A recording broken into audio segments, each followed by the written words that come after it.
أعوذ بالله من الشيطان الرجيم بسم الله الرحمن الرحيم আসসালামু আলাইকুম। আমির টিভির পক্ষ থেকে সকলকে জানাই মোবারকবাদ। আপনার উপরে যদি কোনো নেগেটিভ আসর অর্থাৎ জিন, জাদু, নজরবদ, ব্ল্যাক ম্যাজিক, সালান ইত্যাদি যদি আপনার উপর লেগে যায়, ঠিক আছে, এগুলো থেকে কিভাবে আপনি পরিত্রাণ পাবেন, উদ্ধার হবেন, তার একটি কোরআনি ফর্মুলা আপনাদেরকে বলে দেব। তো সর্বপ্রথম বলবো, বন্ধু, আপনি যদি এই চ্যানেলে নতুন এসে থাকেন, মেহরবানি করে আমাদের এই আমির টিভি এই চ্যানেলটি সাবস্ক্রাইব করুন এবং পাশে থাকা বেল আইকনটি প্রেস করে দিন। এতে করে নতুন কোনো ভিডিও আপলোড করার সাথে সাথে আপনার কাছে তার একটি নোটিফিকেশন চলে যাবে এবং আপনি সেই ভিডিওটি থেকে, সেই আমলটি থেকে অনেক অনেক উপকৃত হতে পারবেন ইনশাল্লাহ। তো বন্ধুরা, কথা না বাড়িয়ে চলেন শুরু করা যাক। সর্বপ্রথম একটি নকশা লিখতে হবে। আলাদা একটি রুমে বসবেন আপনি, শরীর জামাকাপড় পাক সাফ রেখে আগরবাতি, উন্নত মানের আপনি দামি আগরবাতি ধরাবেন অথবা লুবান ধরাবেন আপনার সামনে। আপনার শরীরে হিসার করে নেবেন সর্বপ্রথম সূরা ফালাক এবং সূরা নাস দুইটা পরে আপনার শরীরে দম করে নেবেন, হিসার করে নেবেন। ফজরের নামাজের পরে আপনি কিবলামুখী হয়ে বসে লিখবেন। জাফরানের কালি নেবেন এবং সাদা কাগজ নেবেন। তো কালো কালি দিয়েও লিখতে হবে, সেটা আমি বলে দিচ্ছি নিয়ম। তো সর্বপ্রথম আপনি জাফরানের কালি অথবা কালো কালি দিয়ে আপনি একটি নকশা লিখবেন এরকমভাবে।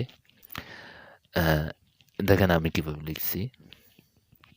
তো সর্বপ্রথম উপরে আপনি 786 বিসমিল্লাহ শরীফের আদাত লিখে দিবেন, ঠিক আছে। তারপরে এটা হচ্ছে ওই আপনার প্রথম ঘর, ঠিক আছে, 46 53। তারপর দ্বিতীয় ঘর 46 54। তৃতীয় ঘর 46 55। চতুর্থ 46 96। এখানে হয়ে যাবে আপনার 57, ঠিক আছে, এখানে এক কসর পড়ছে। তো 5 নম্বর ঘর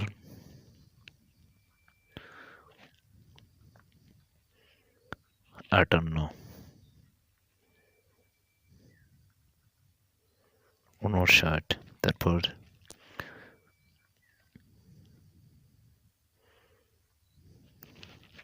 46 60।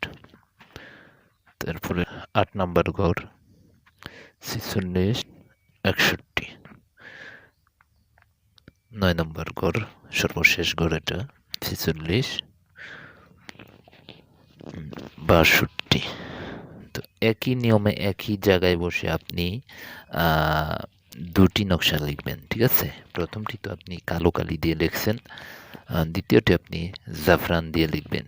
অরিজিনাল জাফরান আপনি বাজারে বড় বড় শপে আপনি কিনতে পাবেন। জাফরান মশলা বলে কেশর জাফরান, তারপর গোলাপ জল, এগুলো দিয়ে আপনি কালি তৈরি করে আপনি সুন্দর করে ডালিম গাছের ডাল দিয়ে আপনি কলমের মতো বানাইয়া আপনি ওটা দিয়ে লিখতে পারেন, ঠিক আছে। তো দুটি নকশা লিখবেন, একটি কালো কালি দিয়ে, একটি জাফরানের কালি দিয়ে। তো দুটি নকশা লেখার পরে আপনার সামনে রাখবেন এভাবে, ঠিক আছে, আলাদা আলাদা কেটে আপনার সামনে রেখে দিবেন রেডি করার পরে। আউযুবিল্লাহ বিসমিল্লাহ দুটি পড়ার পরে আউযুবিল্লাহ বিসমিল্লাহ শুধুমাত্র প্রথমে একবার পড়বেন। তো পড়ার পরে সূরা ফালাক পড়বেন একবার, সূরা নাস পড়বেন একবার, ঠিক আছে। দুইটা পড়ার পরে আপনার সামনে রেখে আর রাইখা দিচ্ছেন যে নকশা দুটার উপরে একটি দম করে দিবেন।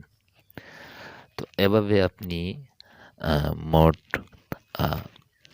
11 বার পড়বেন। পড়ার পরে দম করার পরে আপনি এটা আপনার সামনে যে লোবান জ্বালায় রাখছেন না, লোবানের উপরে এই নকশাটা আপনি যে দুইটা নকশা লিখছেন, এটা এই লিখিত জায়গাটা আপনি এরকমভাবে উপর করে ধরবেন যেন আপনার ওই যে লোবানের ধোঁয়াটা এটার মাঝে লাগে ঠিক মতন, ঠিক আছে। 4-5 মিনিট ধরে রাখবেন।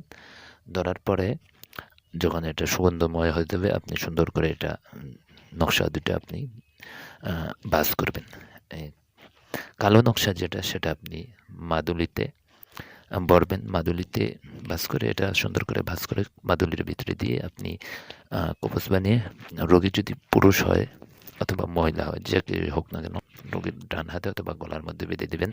মহিলা রোগী হলে তো আপনি বাঁধবেন না, বলবেন যে বাবা মা বা ভাই বোন এই ধরনের আত্মীয় স্বজন যারা আসবে রোগীর সাথে, তিনি সুন্দর করে এটি বেঁধে দিবেন কালো কায়তান দিয়ে। কালো কায়তান কিন্তু শর্ত, কালো সুতা বা কালো কায়তান দিয়ে তাবিজটি বাঁধতে হবে, এটা কিন্তু বিশেষ শর্ত। তো তাবিজটি সুন্দর করে বেঁধে দিবেন।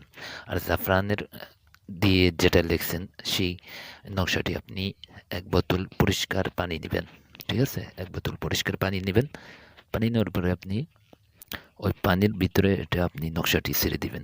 রোগীকে বলবেন যে ৪১ দিন পর্যন্ত এই পানি পান করার জন্য। ঠিক আছে? প্রতিদিন ৩ বেলা পানি পান করলে ইনশাআল্লাহ দেখবেন এর আগেই আপনার উপরে যত শক্তিশালী জিন, জাদু, চালান, তাবিজ, টোটকা করা হোক না কেন তা টুটে যাবে এবং যে আমলটি করছে যদি চালান কোনো জিন ছেড়ে থাকে তাহলে ওটাও নষ্ট হয়ে যাবে, যেতে বাধ্য, নতুবা সেটা পুড়ে জ্বলে পুড়ে ছারখার হয়ে যাবে। ঠিক আছে? এবং যে আমলটি করছে আপনার উপরে সে কিন্তু ব্যর্থ হয়ে যাবে।